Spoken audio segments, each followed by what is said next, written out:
회복을 위한 느헤미야의 기도, 그런 제목으로 말씀 나눌 때 축복의 귀한 시간 되어질 수 있기를 소망합니다.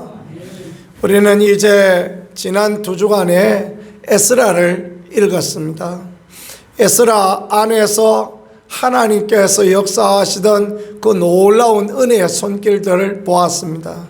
이제 느헤미야와 에스더를 볼 텐데요, 동일하게 하나님의 선한 손이 어떻게 도우시는가라는 것을 우리가 볼 것입니다. 또 우리 가운데도 하나님의 선한 손의 은혜를 구할 것입니다. 그러니까 이 에스라와 느헤미야, 에스더 공통적으로 하나님의 백성들이 하나님 앞에 부르짖고 하나님의 도우심을 구하였더니 하나님이 그렇게 역사하셨다라는 것은 오늘 우리에게도 주시는 귀한 소명의 그런 귀한 말씀이 되어지리라 믿습니다. 이런 은혜 누릴 수 있는 우리가 되어질 수 있기를 바랍니다. 에스라는 아닥사스다 왕 7년에 이제 바사국에서 예루살렘으로 돌아왔습니다. 그러니까 고레스 왕의 칙령에 의하여서 돌아온 백성들이 성전을 지었지만 그들에게 하나님의 놀라운 부흥과 은혜가 없다는 걸 생각하며 위대한 부흥을 꿈꾸며 에스라는 돌아왔습니다. 그 뒤에 아닥사스다 왕 20년에 이제 오늘 말씀해 보니까 아닥사스다 왕 20년에 수상궁에 있던 또 다른 한 사람의 유명한 인물이 돌아왔는데 그 사람은 누구냐 하면 느헤미야라는 그러한 사람입니다. 이 사람들을 통하여서 하나님이 얼마나 위대하고 놀라운 일들을 회복시켜 가는가라는 것들을 보여주시는데요, 하나님의 성전이 스룹바벨을 통하여 회복되고 성전 안에 있는 영성이 에스라를 통하여 회복되고 이제는 성벽까지, 예루살렘의 성벽까지 완전히 회복되므로 그야말로 예루살렘이 온전한 회복을 이루었다라는 것을 그렇게 보여주십니다. 에스더를 통하여서 또 뭘 보여주십니까? 그 땅에 남아있는 사람들도 회복되었다. 어떻게 했더니 이렇게 회복이 되어졌습니까? 하나님 앞에 기도하고 하나님 앞에 부르짖으며 은혜를 구하였더니 하나님이 이렇게 놀랍게 역사하셨다라는 것을 가르쳐 주시는 것입니다.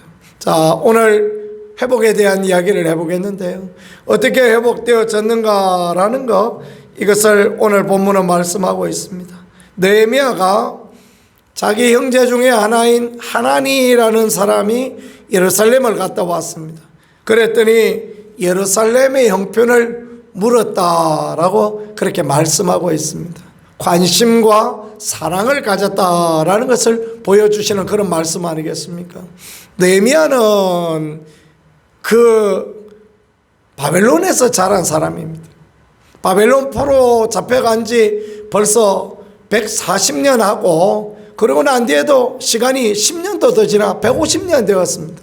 그러니까 느헤미야는 사실 예루살렘을 모르는 사람입니다. 예루살렘 가보지도 않았고, 그리고 그 바사왕의 수산궁에서 높은 자리에 올라서 떵떵거리고 살고 그런 사람이었습니다. 그러나 그가 그 조상들로부터 믿음의 이야기, 하나님의 이야기, 또 회개의 이야기, 하나님의 말씀의 얘기를 들었을 때 그 마음이 하나님의 예루살렘을 사모하는, 하나님의 거룩한 도성을 사모하는 그 사랑과 열정으로 가득했다라는 것을 보여주고 있는 것입니다. 이런 사랑이 결국은 회복의 은혜를 일으킨다라는 것을 그렇게 성경은 말씀하여 주고 계시는 것입니다. 나라를 사랑하면 나라가 회복되어질 수 있는 은혜를 그 사람을 통하여 주시고, 교회를 사랑하면 하나님이 그런 사람을 통하여서 교회가 회복되어질 수 있게 도와주시고, 자식을 사랑하는 마음으로 간절히 기도하면 하나님이 자녀를 회복시켜 주시고 은혜를 허락하여 주시는 것입니다. 그래서 그 회복의 배경에 무엇이 있느냐? 그 회복의 배경에 사랑과 관심이 있다라는 것을 그렇게 말씀해 주는 것입니다. 자녀가 뭘 하는지, 어떤 생각을 가지고 있는지, 어떻게 살고 있는지, 교회가 어떻게 돌아가고 있는지, 어떤 형편 가운데 있는지, 아무 관심도 없으면요, 기도가 안 되어집니다.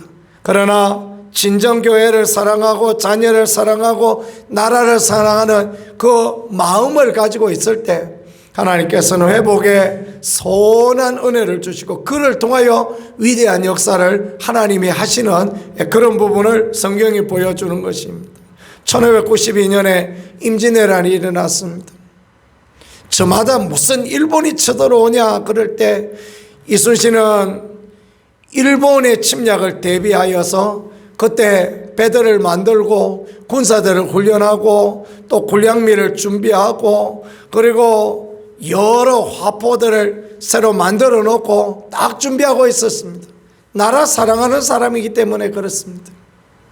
그는 저 북쪽에 쳐들어왔던 여진족 조산호의 만호라는 아주 작은 벼슬을 가지고 있는 사람이었는데 거기서 그는 그 여진족의 침입으로 인하여서 수많은 어려움을 당하는 사람들, 고통을 당하는 사람들을 보고 그렇게 지냈습니다.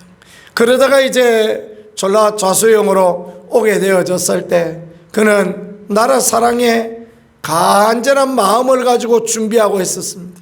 그래서 임진왜란 때 우리나라가 쑥대밭이 되어질 때 그는 바다를 지키는 귀한 일을 하고 그래서 결국은 7년에 걸친 임진왜란을 승리로 이끌 수 있는 그런 막대한 역할을 감당했던 사람 이순신 아닙니까? 그죠?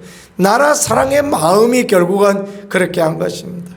교회 사랑하는 마음, 교회를 위하여 기도하는 마음이 결국은 하나님이 하시는 위대한 일을 보게 되어질 것입니다. 그런 은혜 누리는 우리가 되어질 수 있기를 소망합니다. 회복을 위한 기도, 그런 4절에 보니까 이 말을 듣고 앉아서 울고 수일 동안 슬퍼하고 하늘의 하나님 앞에 금식하며 기도했다 이렇게 말씀합니다. 간절한 기도로 하나님 앞에 나갔다라는 것이죠. 울고 슬퍼하고 금식하고 마치 자기 자녀가 자기 집안에 이런 일이 생긴 것처럼 그렇게 간절한 마음으로 하나님 앞에 기도합니다. 자기가 무슨 상관이 있어요? 아무 상관도 없는데 예루살렘이 그러거나 말거나 예루살렘이 불탔거나 말거나 무너졌거나 말거나 뭐 피폐했거나 말거나 무슨 관심이 있어요? 그러나 사랑하니까 그런 마음을 갖고 있는 것입니다. 그러니까 하나님께서 이 사람을 들어서 위대한 하나님이 일에 사용하여 주시고 은혜를 허락하여 주시는 것입니다.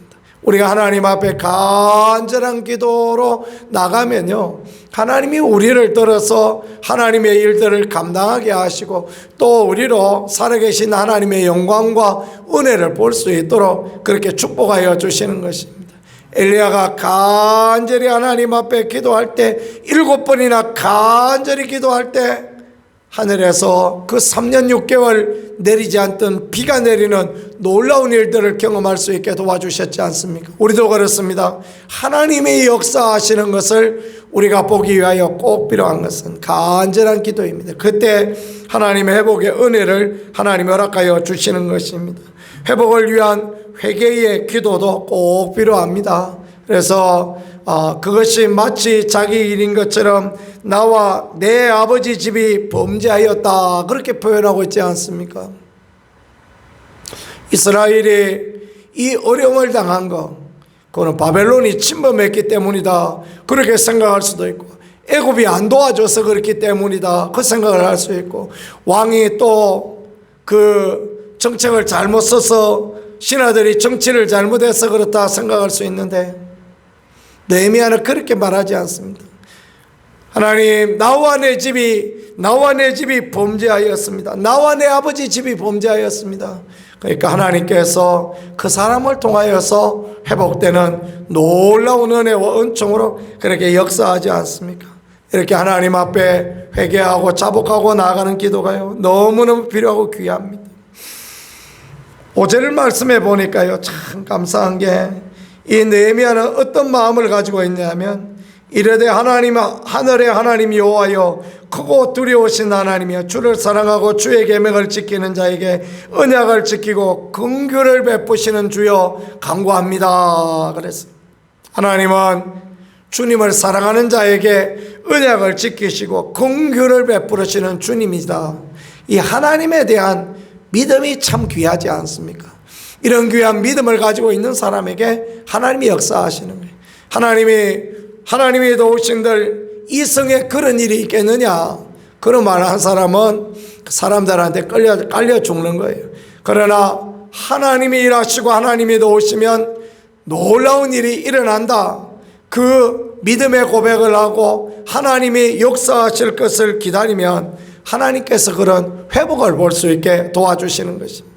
회복을 본다는 거 얼마나 귀합니까? 그죠? 그때 믿음의 고백을 하며 나아가는 게 귀합니다. 말씀을 부여잡는 기도를 합니다. 8절에부터 보니까 범죄하면 여러 나라에 헛되버릴 거다 말씀하셨지만 신명기의 말씀이죠. 그러나 하나님 앞에 회개하고 돌이키고 율법과 말씀을 지키면 다시 돌이켜 돌아와서 회복되어질 수 있게 도와주신다고 하나님 그렇게 약속하여 주셨지 않습니까? 그렇게 말씀 붙들고 기도하니까요, 하나님께서 정말 느헤미야에게 그런 은혜를 주셔서 그가 수산 그 왕궁에서 왕의 술 맡은 관원이 되어지고 왕과 친밀하고 왕과 가까이 갈 수 있게 그렇게 도우셨다라고 그렇게 말씀합니다. 10절에 보니까요, 이 회복을 위한 느헤미야의 기도 참 귀한 게 있는데요, 주께서 일찍이 권능과 강한 손으로 구속하신 주의 종들이요 주의 백성입니다. 그렇게 고백합니다. 하나님 백성은 어떤 사람입니까? 우리는 하나님의 백성이요, 또 우리는 하나님의 종입니다. 그렇게 고백하는데 하나님이 어떻게 외면하겠습니까? 그죠? 우리가 오늘 하나님 앞에 기도할 때 그런 기도가 필요합니다. 하나님, 우리는 하나님의 종들이요, 우리는 하나님의 백성들입니다. 하나님은 전능하신 분이요, 우리의 기도를 들으시는 분이요, 우리에게 은혜를 주시는 하나님이십니다. 그렇게 고백하며 우리의 연약함을 드러내고 하나님 앞에 간절하고 또 간절하게 기도하면 하나님의 성령의 역사와 거룩한 은혜가 우리 가운데 드러나게 되어질 것입니다. 오늘 이런 마음으로, 이런 정성으로, 한 마음으로 하나님 앞에 기도하고 주의 은혜, 주의 긍휼, 도우심을 힘입는 거룩한 믿음의 백성들로 설 수 있기를 예수 그리스도 이름으로 간절히 축복합니다. 말씀 생각하면서 우리 하나님 앞에 같이 기도하겠습니다. 하나님, 우리를 불쌍히 여겨주시고 하나님 우리에게 은혜를 허락하여 주옵소서. 하나님은 은혜 베풀어 주시는 하나님이여, 긍휼 베풀어 주시는 하나님이여, 하나님의 백성에게 언제나 도우시는 은총과 위로와 도우심의 하나님이 이 밤에도 하나님 역사하시고 이 밤에도 하나님이 인도하여 주옵소서. 우리 두 손 들고 주여 말하고 기도하겠습니다.